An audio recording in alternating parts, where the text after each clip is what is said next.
Ikukwento ko na sa inyo kung paano ako na-scam ng 18,000 pesos. Paano nga ba yun nangyari? Inday Rina. Na-scam ako guys. Noong bibili ako nitong Insta360. Ganito kasi yon.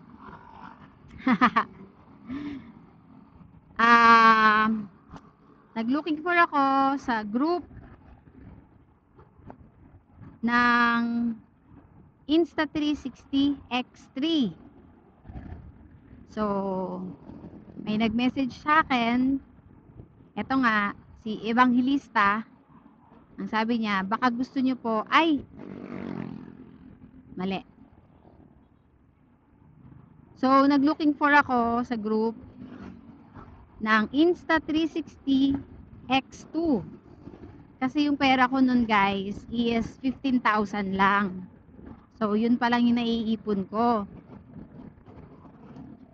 Nagpaalam ako sa partner ko na gusto kong bumili ng Insta. Kasi ito talaga yung pangarap ko. Kaya lang ako nag-GoPro kasi marami nagsabi na mahirap daw mag-edit. Dito nga sa Insta360 kasi nga paikot siya. So, ikaw pa magsiset kung paano yung angle na gagamitin mo. So, dahil sa mabilis akong maniwala, totoo nga naman na mahirap din. So, give up ko si Insta360. At ang binili ko ay GoPro Hero 11. Parehas lang sila ng price.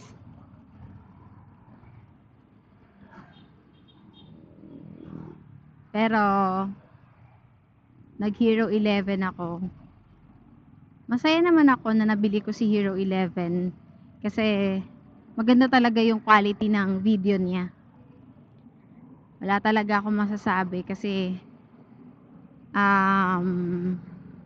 sobrang clear, sobrang strong ng quality.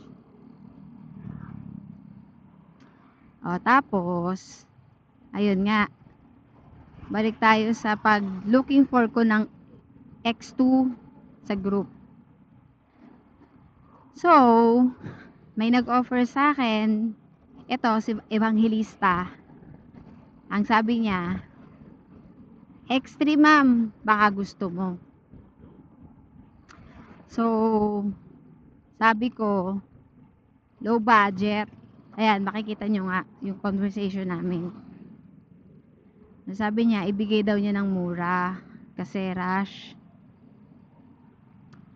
So, sabi ko, 18,000 kaya kong bilhin.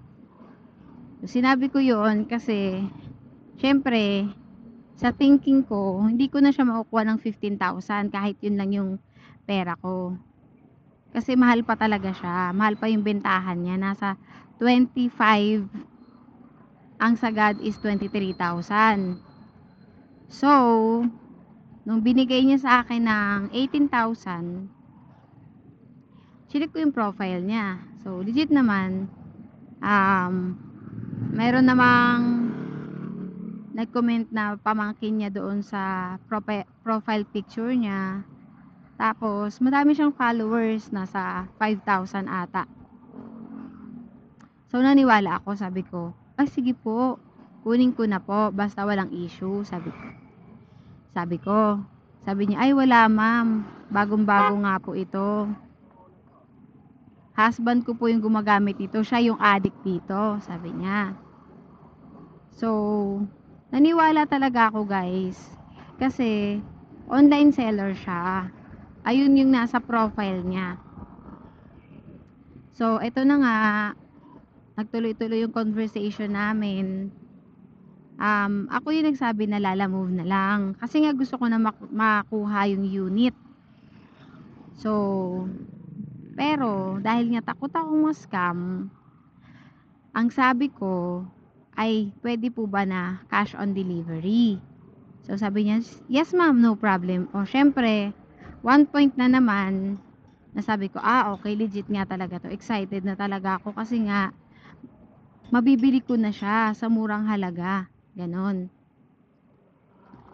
So, ayun. Sabi niya, gabi na to, gabi na. Sabi niya, ma'am, pinsan ko na lang po yung maghahatid sa inyo. Pero ma'am, wag po kayong maingay na 18,000 ko lang binigay sa inyo. Kasi patay talaga ako sa husband ko kapag nalaman niya na mura ko binigay sa inyo. Ganto ganyan. So, sabi ko, oh sure ma'am, no problem, no problem. So, dahil nga sobrang tiwala ko na hindi na ako nag-isip sa mga conversation namin, parang foul na talaga yung ibang ano niya, sinasabi. Na hindi ko nga nakita kasi nga nakafocus ako doon sa pagbili ng Insta360. Kasi nga nakafocus ako doon sa pagbili ng Insta360. So, nasa isip ko, sa bahay naman ng meet up, i-check ko na lang. Parang yun yung naging ano ko, naging, ano ba, plan ko. Basta original yung unit, babayaran ko. Parang di na ako nag-isip ng kahit ano pa. So, may tumawag sa akin. Hello, ma'am. Kami po yung maghahatid ng Insta. Sabi ko, okay po, sure. Tawag na lang po kayo kapag nakapasok na po kayo sa amin. Niya, okay, ma'am. Ganyan. So, excited na talaga ako, guys. Excited na ako. Hanggang sa nandiyan na nga sila sa tapat ng bahay namin. Masikip yung bahay namin, guys, pero pumasok sila kasi around ano na yon, 11 PM. So, ayan, sobrang happy. Hindi ko sila kinakausap kasi nga, yun yung sinabi sa akin nung kausap ko, wag daw maingay. Ma'am, wag niyo na pong kausapin ha. Ganto ganyan. So, ako naman si tanga, hindi ko nga kinausap. So, ayan, chinek ko na. So, original naman siya. So, pagtapos ko mag-check, ang sabi ko sa kanila, okay na po ma'am, magka-transfer na po ako. Hindi sila umimik. So, after ko mag-transfer, nagsabi na ako sa kanila, ma'am, okay na po, na-transfer ko na. Tumango lang sila, okay po, ganon. Tapos, tumakbo yung oras, nasa 30 minutes na, nandun pa rin sila. Ay hindi, siguro nasa ano lang, 15 minutes to 20 minutes. Nagtataka na ako, bakit, ano pa ba yung yung inaantay nitong dalawa na to? Sabi ko sa isip ko, ibayad naman ako, ano pa bang kailangan i-confirm? So, tinanong ko sila, sabi ko, ma'am, kasi kanina pa po ako bayad. Ano pa po ba yung kino-confirm po ninyo? Sabi nung babae na nasa bahay, yun nga tumawag sa akin. Ma'am, yung sa BPI ko lang po. Kino-confirm lang po kung na-transfer na. So, ako naman tong si tanga, hindi na naman nagtanong. Kasi nga hindi naman ako yung kausap niya. Basta naisip ko lang na settled na ako. Kasi nasa akin na rin naman yung unit. So, tumagal-tagal pa, umabot na ng 35 minutes ata. Nainip na talaga ako kasi ang dami na namin napag-usapan. Pero hindi nila nabanggit na kanila yung unit. So, nag-ano na talaga ako, sabi ko, ba't ang tagal po talaga? Tapos nag-aano na sila, yung parang nag-aano na sila na, bakit exceed? Bakit ganto, ganyan? Bakit hindi niya ma-send? Sabi ko, ma'am, ano ba yung kausap nyo? Ate mo daw po ito eh. Ate? Sabi ko, opo ma'am, surprise daw po kasi yan sa inyo. Ha? Sabi ko, hindi po, ako po mismo yung bibili nito. Doon na nagkagulo kasi nga sabi ko sa kanila, baka scammer po yan yung kausap nyo. Yon, parang ganon, baka scammer po yan. Tapos ayun na nga, so kinuha niya yung etong Insta, yung box.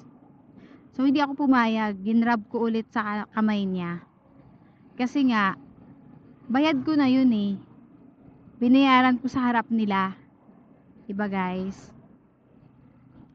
So sabi ko, ay hindi po ako papayag kasi bayad ko na po ito. 'Di ba sinabi ko po sa inyo kanina na magka-transfer na po ako. Sabi ko.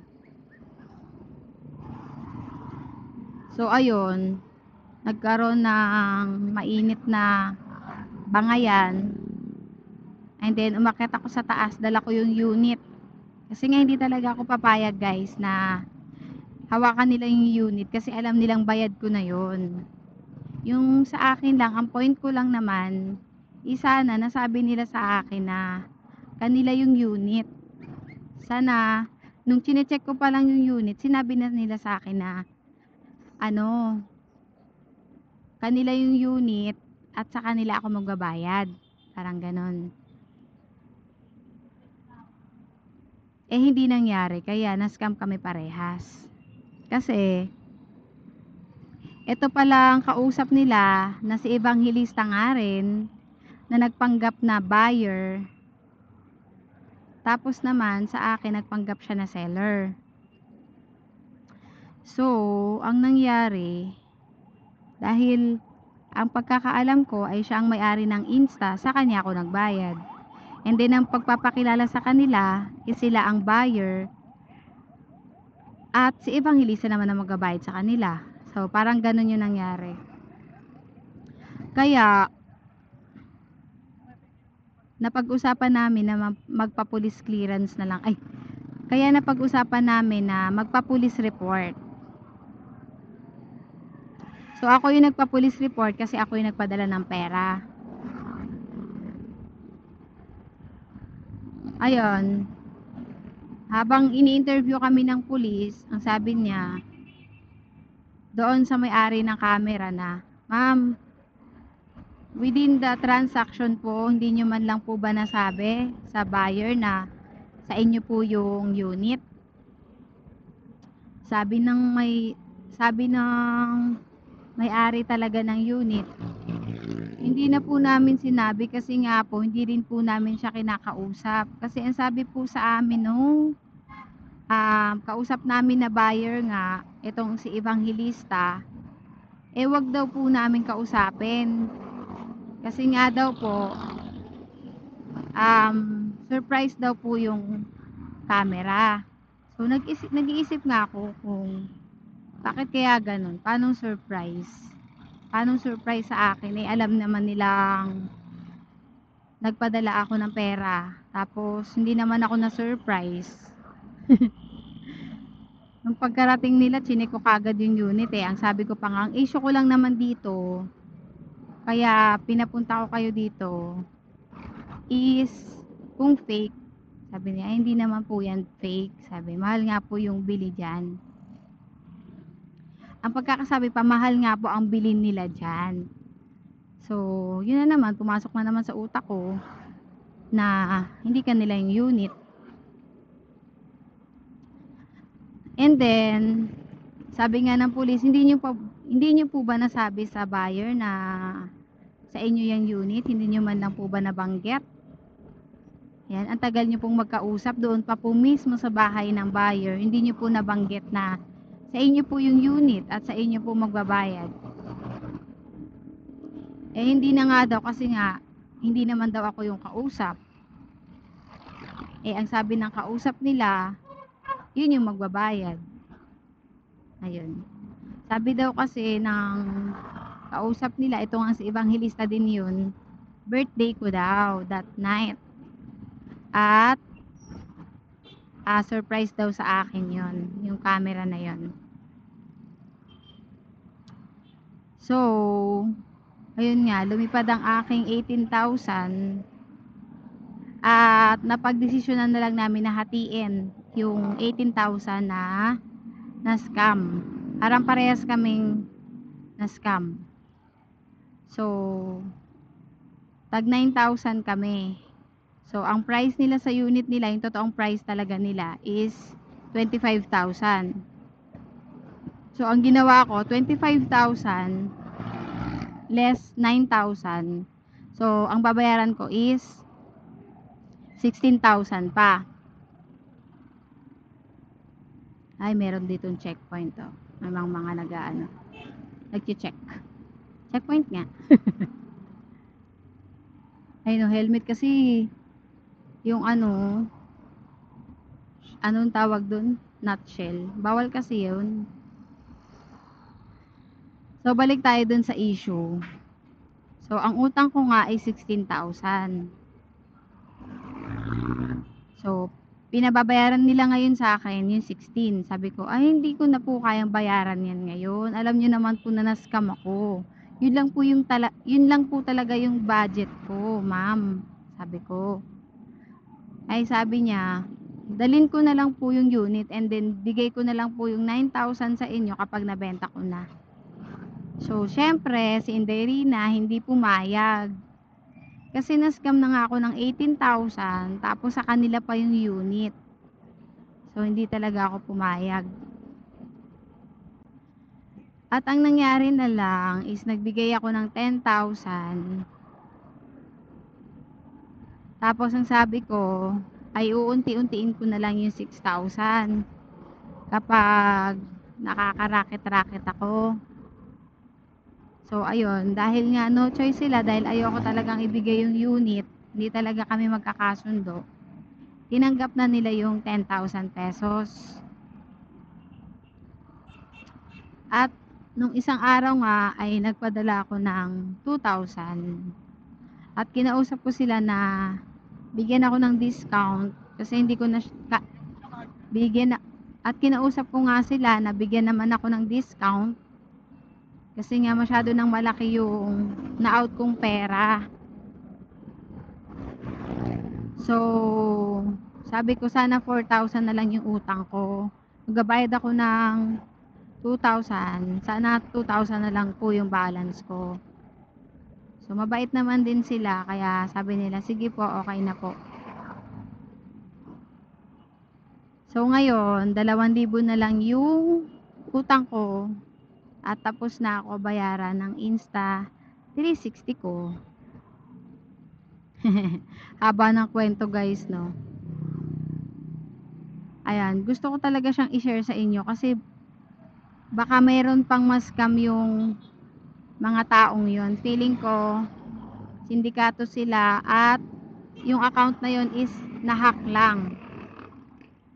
So ayun yung tingin naming lahat kasi nga legit talaga yung account na yon. So lahat nga kami ay naka-block na doon sa Evangelista. Hindi ata kami naka-block pero nag-deactivate siya.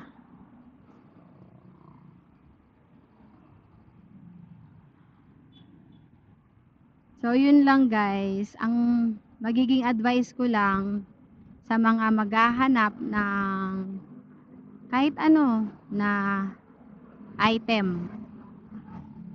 Kapag sinabi ng buyer na sa kanya magbayad, tanungin nyo po mismo yung maghahatid sa inyo kung kanino yung unit. Yun lang guys. Tanungin nyo kung kanino yung unit at kanino kayo magbabayad. Kahit i-insist pa nung buyer na wag nyong sabihin, wag nyong kausapin yung maghahatid sa inyo, kausapin nyo pa rin. Kasi yun talaga yung mali ko, hindi ko kinausap. Yun talaga yung katangahan ko. Hindi ko kinonfirm doon sa kausap ko kung kanino yung unit. Naniwala talaga ako doon sa scammer na kanya yung Insta. Kasi kung mababasa nyo lahat ng conversation, kasi binasa din yun ng partner ko, eh maniniwala daw talaga kayo. Kahit siya daw maniniwala. Pero yung partner ko kasi hindi talaga yun magkapadala. Magtatanong at magtatanong yun. Ano kasi ako eh, si bahala na. Que sera, sera. Wherever will be, will be. Ganon. So, lesson learned in a hardware. Ay. So, lesson learned in a hard way. ako ay na-scam ng 9,000 pesos. Yung inaasahan kong murang item, lalong na doble yung price. Ay nako, what a life. Yun lang guys, sana meron kayong nakuhang aral dito sa video na to, at wag na kayo magpapascam. Lagi tayong maniguro, dahil hindi biro ang pera na ipapadala natin sa kanila. Anong tuwa siguro ng scammer nung gabi na yon, grabe. Palakpak siguro talaga tenga nun nung sinabi magpapadala na ako. Sobrang excited siguro nung gago na yun.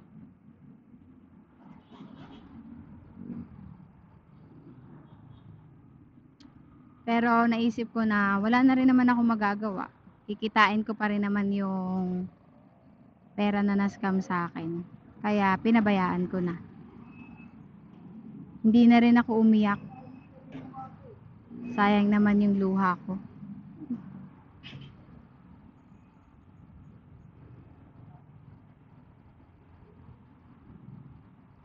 Hindi na rin ako umiyak kasi sayang naman yung luha ko. Compare naman sa mga na-scam na milyon, grabe yun. Kaya ikaw EXL, bayaran mo na yung mga na-scam mo. Kasi hindi mo alam yung stress na nabibigay mo sa kanila. Ako nga, 9,000 lang eh. Yung pakiramdam ko, grabe. Nanlumo talaga ako kasi hindi ko inaasahan yun. Iwas na iwas talaga ako sa mga scammer. Nadali pa rin ako. Sabi nga ng mga kapatid ko, paano ka na-scam? Hindi mo ba chinek? Ganto ganyan. Sabi ko, naniwala nga ako doon sa kausap ko. Kasi nga chinek ko yung unit, okay naman. Yun.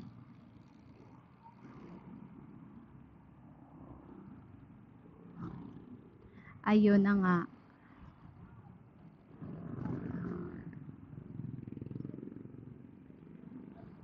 Basta guys,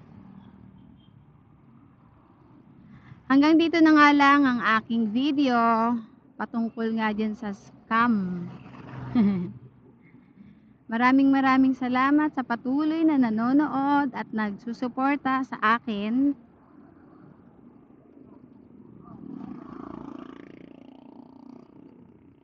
Keep on sharing guys.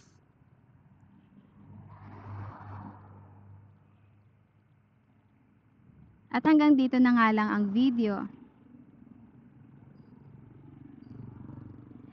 At hanggang dito na nga lang po ang video. Maraming salamat sa patuloy na nagsusuporta, nagla-like, nag-share, nag-heart sa aking mga content.